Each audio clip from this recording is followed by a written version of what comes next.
Here are some of my larger hand planes. They're not real expensive planes.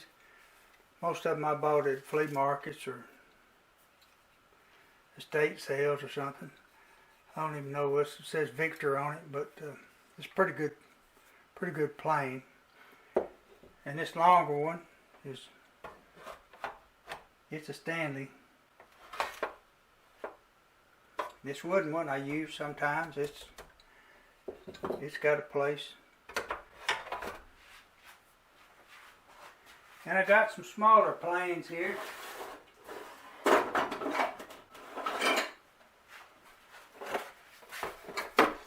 Some of them I've made. Here's one I made back when I made a bass fiddle. I built one, and here's a plane that I modified when I was doing that same job. And I cut a radius in it because I had to scoop the inside of that bass fiddle out. Here's a little cheap plane, but I've ground the front of it down where the blade's close to the front of it. That's handy for some stuff. And these are some little old cheap planes. I think I bought these at Harbor Freight. And I modified them. I put a radius on this one. This is a little finger plane I got from Stuart McDonald, I believe. They're handy for scalloping braces and guitars and stuff. And some of these little, just a little low angle plane I bought off of eBay here a while back. It does a good job. And that's pretty well my collection of planes. I've got, well, I didn't either.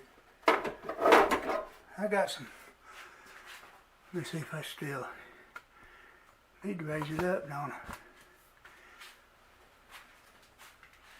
I? Well, this is a collection. This is a scraper plane. And there's times when that's handy. And here's a spoke shave.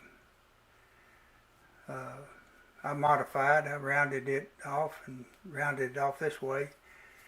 I use that when I'm cutting the neck out. Here's one I've got some teeth ground into.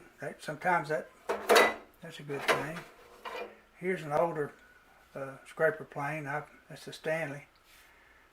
You can tell that hasn't been used in a while. But that's pretty well my collection of that kind of stuff.